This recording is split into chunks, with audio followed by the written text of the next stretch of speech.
What if I told you that there was one simple shift that could help with your hormones, help you manage your weight, and help decrease anxiety, and it has nothing to do with eating less or trying harder?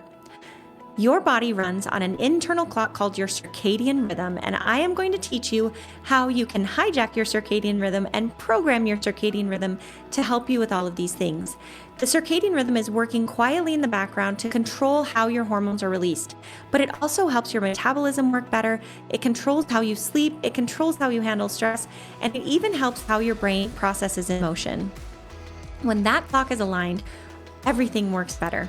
So I'm going to get into exactly what we're doing that is making our circadian rhythm imbalanced, and then tell you the very simple things you can do today, right now, to get that circadian rhythm back online and get you sleeping better, feeling energetic all day, and getting your hormones balanced. So let's get started.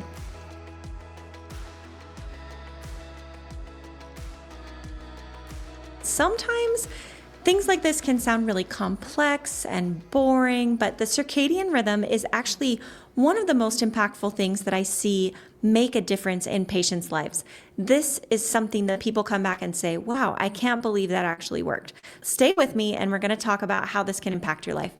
So when we talk about circadian rhythm, this is our sleep-wake cycle.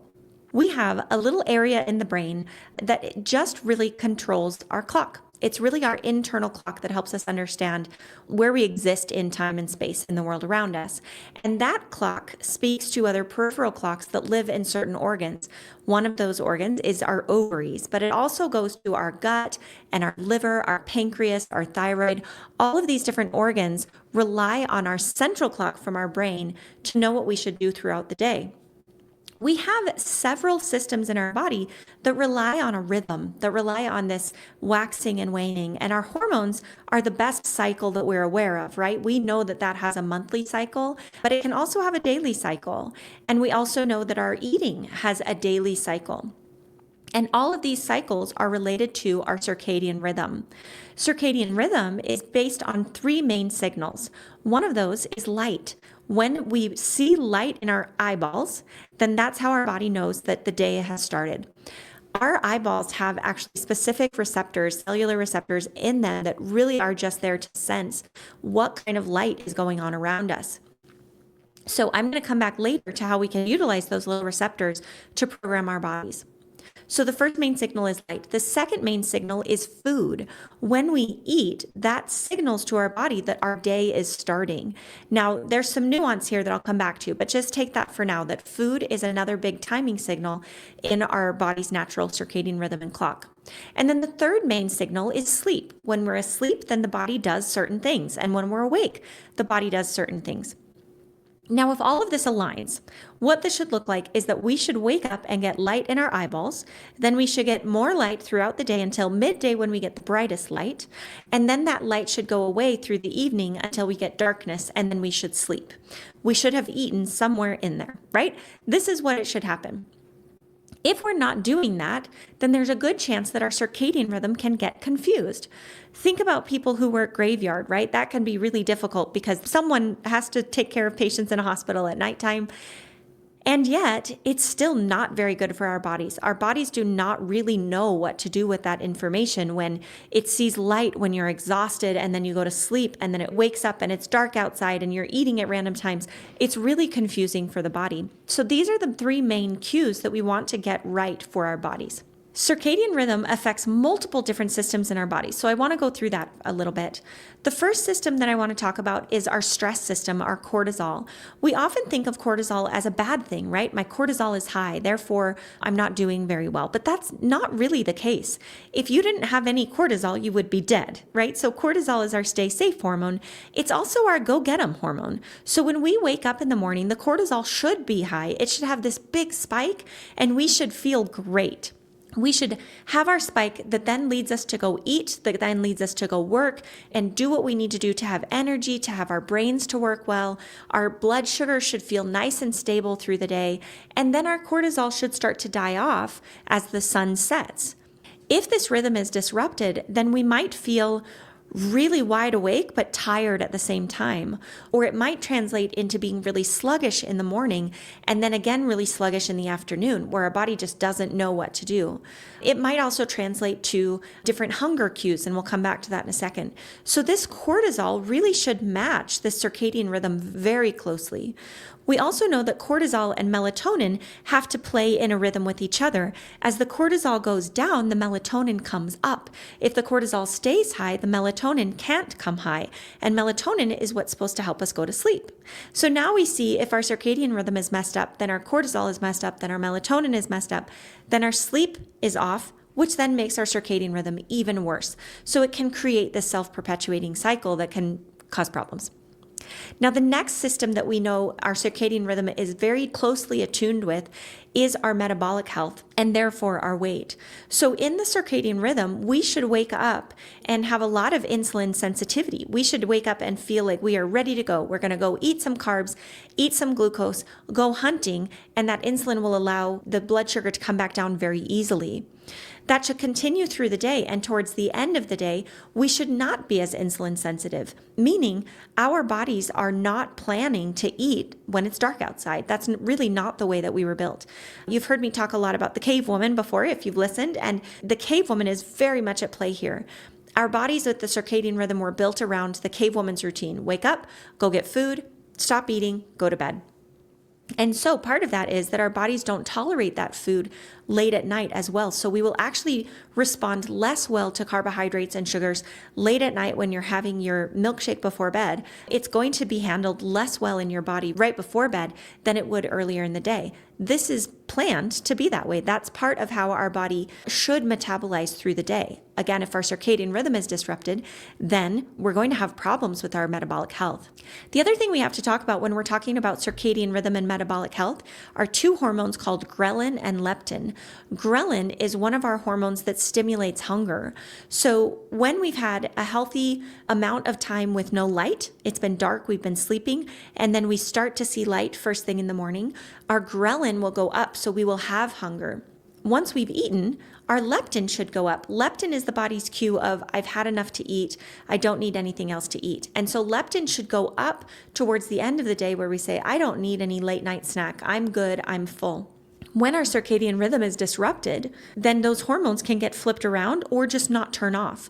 Oftentimes people with chronic sleep deprivation will have high leptin levels chronically, and that leptin should be saying, you're full, you're full, you're full, but we'll also develop leptin resistance where the brain says, I don't hear you.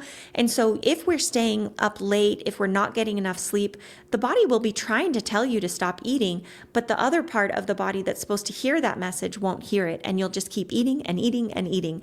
Therefore, when we have circadian rhythm disruption, we will often gain weight. Not many of us want that. Ghrelin will do the same thing. If we have sleep deprivation or disruption of our sleep cycles, then that ghrelin increases and we just feel hungry all the time. So the ghrelin is high, telling us we're hungry all the time. And the leptin, you have leptin resistance where the brain isn't hearing that satiety cue. This leads to just eating more and feeling like you have cravings all the time, especially nighttime cravings. This can be an indicator that your circadian rhythm is not in tune with the rest of your body.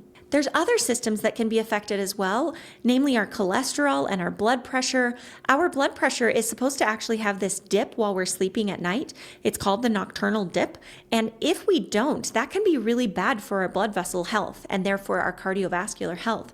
And the way that we get the cue to have that dipping of our blood pressure at night is part of our circadian rhythm.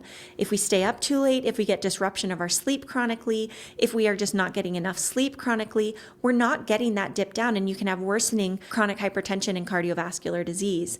This is true also of our cholesterol. Our cholesterol revolves around this awake time and sleep time, and if that's disjointed, then that will also affect our cholesterol levels. You know, we're all about choosing products that will work with our bodies without causing harm to our bodies. That is why I want to share with you one of my favorite brands. This is a brand I use regularly and consistently in my own life and in my family, and it is Just Ingredients. From their electrolytes and probiotics to their protein and bone broth powders, every product is made with clean, simple ingredients you can actually pronounce and trust. without artificial sweeteners, no fillers, no junk, just real functional nutrition to support your energy, your gut, your hormones, and more. Our team uses these daily and recommends them often in clinic. If you're looking for products that align with your wellness goals, Just Ingredients is a great place to start. One of my favorite things about them is that I don't have to work very hard because they've already done the work. So I don't have to spend time looking at the labels and trying to find the ingredients, trying to remember what I was supposed to avoid. They just do that all for me. So I know anything that I buy from them is already screened and is something that I can trust. Use code Uplift for Her for 10% off at justingredients.us. Now back to the show. And then the last system I'm going to talk about is our reproductive hormone system.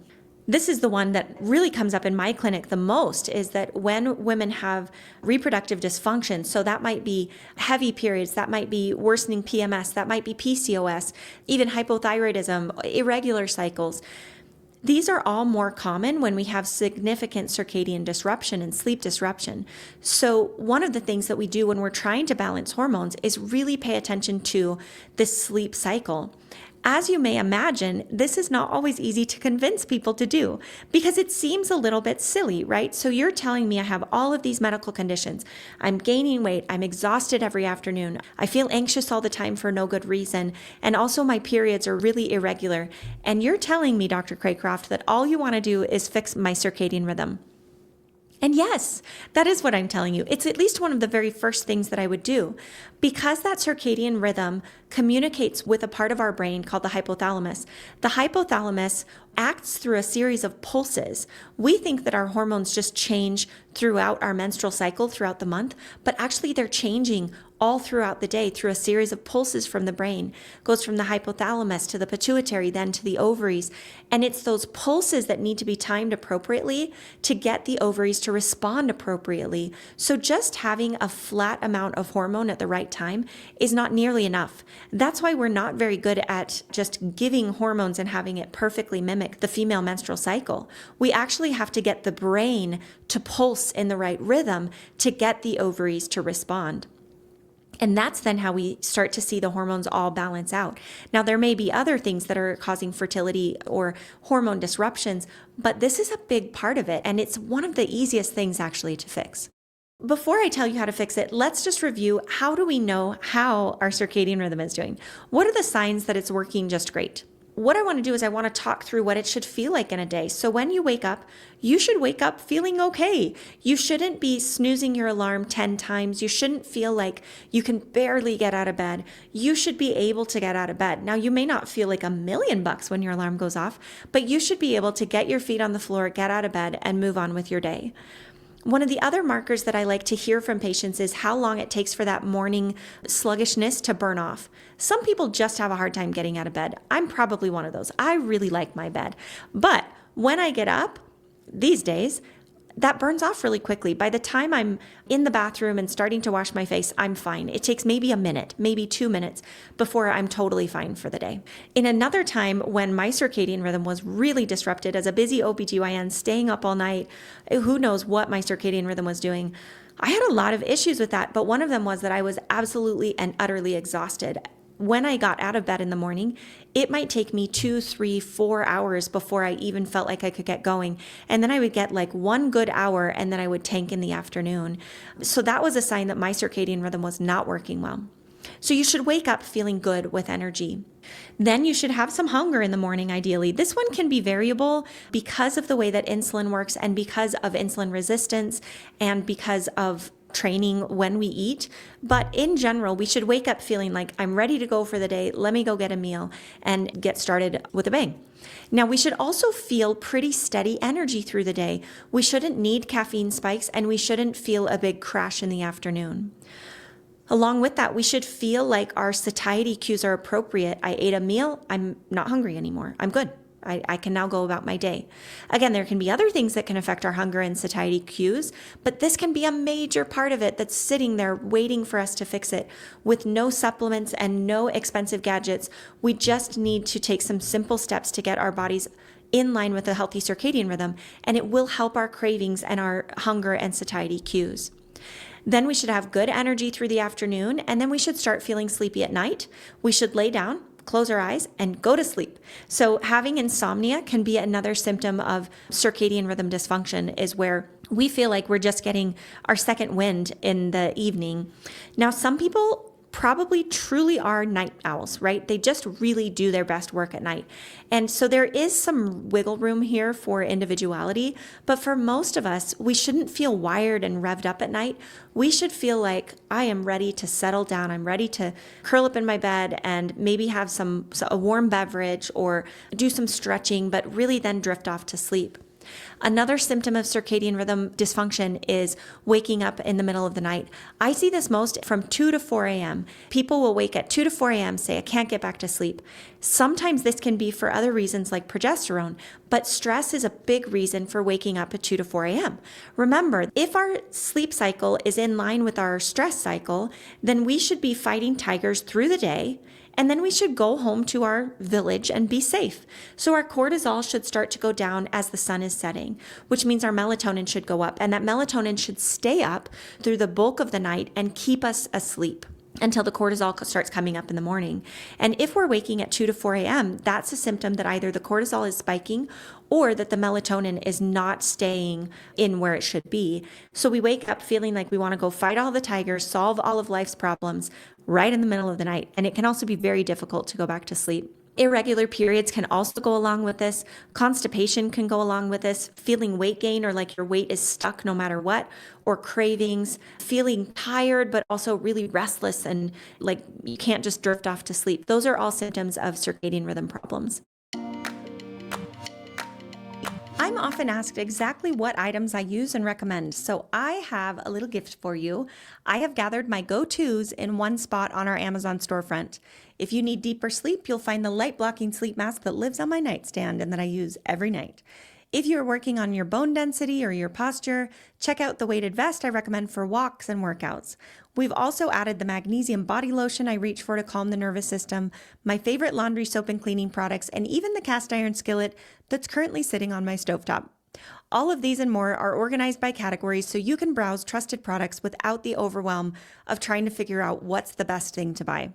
You can head to amazon.com/shop/uplift for her, or tap the link in the show notes or from our website to explore the items I personally use and love. I hope this makes your life just a little bit easier. Now back to the show. Here's the part you've all been waiting for. Now, what do we do about this? How do we fix it?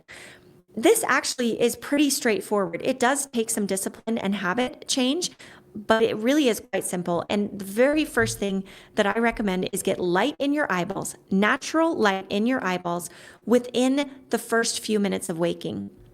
When my circadian rhythm was really out of shape, then I would lay in my bed and I could see when my alarm went off that the sun had risen. But we had blackout blinds in my bedroom. And so there was a tiny little sliver of light that would peek out from the edge of the blackout blind and the edge of the window frame. And I would just stare at it and try to get as much of that little sliver of light in my eyeballs. And soon I graduated from that and I could make it to the bathroom. And then I would look out my bathroom window and try to get that light in my eyeballs. And it truly made more of a difference for me than just about anything else that I did in those early days of really severe fatigue. Just getting that natural light. Now, you could do better than I did and go stand on your porch or your deck and just get some direct natural light into your eyeballs. Some people will get fancy and say you need 10 to 20 minutes. That's probably true. I've never been able to get those 10 to 20 minutes. For me, it's like 10 to 20 seconds, and I swear it makes a difference for me. So I hope it will make a difference for you. But that light in the eyeballs quickly within waking, some people will say within 30 minutes. I think the sooner the better, but don't overcomplicate it. Just go to the window and get the light in your eyeballs. The next thing that can make a difference is a protein-rich breakfast. This is sort of the body's cue. Your ghrelin should be coming up. You ate, and then hopefully the leptin is coming up to say you're full, and there you go. The morning's done, right? I can put the food behind me and I can move on and go to work and get things done that I need to. Hopefully at this point, my brain is feeling pretty alert. I'm able to think clearly through things. I have enough calories around so that my brain has the energy to work. This is what's supposed to happen. Occasionally, when we're talking about metabolic health, we'll talk about maybe fasting through the morning. So that's a little bit of a different situation. But assuming that all is going well, then I would recommend eating that breakfast first thing in the morning. The other thing I will say is when we have multiple problems, like some people will listen and be like, well, I'm tired and I've got afternoon fatigue, but also my hormones are off and I'm gaining weight and all of these different things. Sometimes we have to fix one thing at a time. And I think sleep and the circadian rhythm are one of the first things we should focus on. That and probably eating enough food, more than what to eliminate, more than how to exercise, more than how to fast and fix our insulin resistance. I think first we need to go to sleep and wake up correctly and then eat, emphasizing this rhythm. So I would start adding breakfast before I would ever take breakfast away. Make sure that it's got enough nutrients, so plenty of protein within that first 1 to 2 hours of waking up. And then the next thing that I would do is I would try to get light in my eyeballs right in the middle of the day, like 1 p.m. Can you go to a window in your office or in your house or wherever you're at? Can you go to a window, look out the window and get that light directly into your eyeballs? If you can go for a walk, even better. That direct signal in our eyeballs in the middle of the day is signaling our body that 12 hours later should be the middle of the night.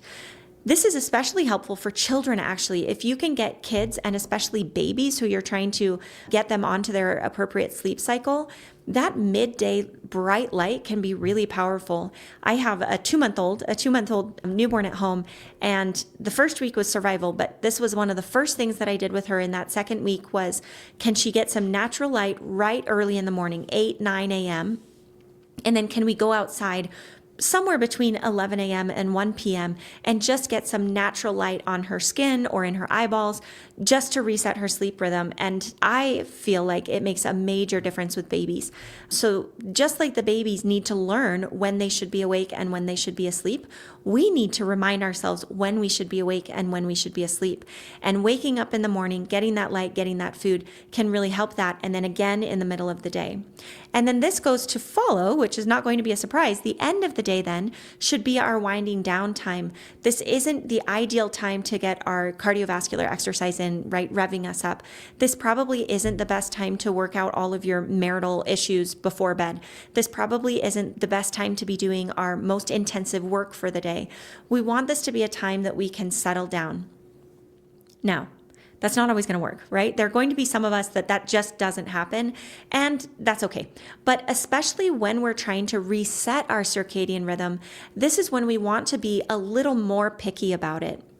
The next thing that I would add at night is cutting down on screen time at nighttime. And this is why I preface it with, it doesn't have to be perfect, but when we're trying to reset our circadian rhythm, that's a good time for it to be perfect. This can be really tricky because a lot of us get wrapped up for the day, whether that's getting kids in bed or finishing our work or whatever it is, we get that wrapped up and then we just want to check out. We just want to scroll or watch a show or just do nothing in that time. And that works for some people, but when you're trying to reset your circadian rhythm, that doesn't always help. And so really limiting the amount of screen time and stimulation that we can have right before bed is a really important cue to the body of it's time to go to sleep. I aim for about a month to 2 months of getting this cycle right before you start to cheat. And maybe you watch a show with your spouse, or maybe you scroll a little bit or watch a show yourself. But trying to be pretty good about avoiding that light at night is the better way to get your circadian rhythm in balance. Now, the other thing that goes along with cutting down on screen time and stimulation at night is cutting down on effort digesting at night. So this would mean ideally stopping eating at least 2 to 3 hours before bed. Now, if you stop eating after dinner at 6 o'clock, then that's even better. But at least 2 hours before bed so that your gut is not working on digesting all night. Your gut can rest as well while your body is doing the things that it's supposed to be doing during sleep. Well, what is it supposed to be doing during sleep? It's supposed to be doing its immune system work. It's supposed to be repairing itself. It's supposed to be cleaning things out. It's when the body goes through and does a lot of the housekeeping, like clean out dead cell parts and replace broken cell parts with new ones. This happens while we're deep in sleep. Well, if we're digesting and our glucose levels are high and then dipping down, or we're secretly worried in the back of our brains while we're trying to sleep, then it's going to be really difficult for the body to prioritize repair and recovery. So this circadian rhythm is more than just about having energy in the day. It's also about allowing us to get the good things that are supposed to happen at night.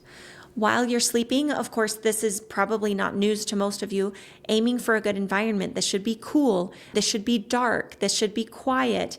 Hopefully getting rid of any ambient light or any alarm clock lights or cell phone lights. Some people are sensitive to EMF, and so trying to get your cell phone out of your room if that's something that's a problem for you.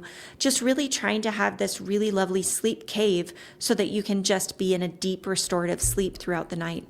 Sometimes we will need additional support to get the circadian rhythm in order.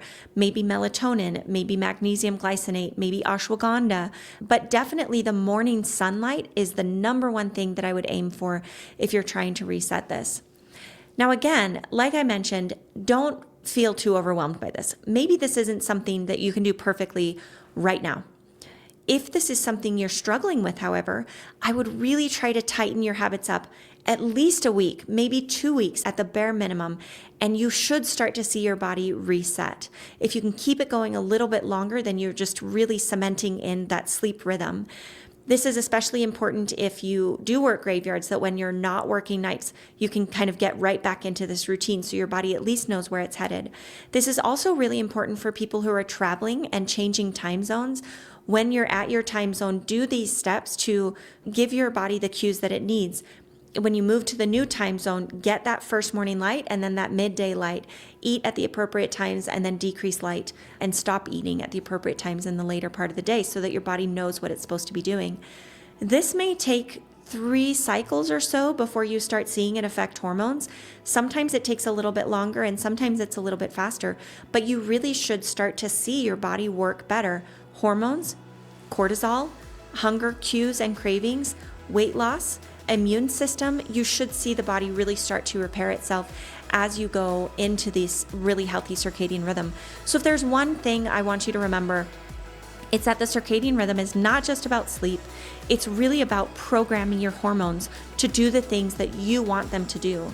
If it's not supporting you in those ways, it's just because it's confused by the circadian rhythm cues. So we can teach it how to do the right things, and then our bodies will feel like they're working better, which is really what we want out of life. We want our bodies to feel like they are just supporting us and working really well. So try it out, report back, let me know how it goes for you. I'd love to hear about your experience with this, and we'll talk to you next time. Thank you so much for tuning in to today's episode. We are grateful for the incredible support from our sponsors and to all of you listening. We couldn't do this without you. If you enjoyed this episode, please consider subscribing on your favorite platform. You can find us on our website, upliftforher.com, YouTube, Apple Podcasts, Spotify, or wherever you love to listen. And if you found value here today, please share this episode with someone who would benefit from it. Leave us a comment or give us a review. It really helps us reach more listeners like you. Thank you for being part of our community. Stay tuned for our next episode. Lastly, this information is for educational purposes only and not intended to be medical advice.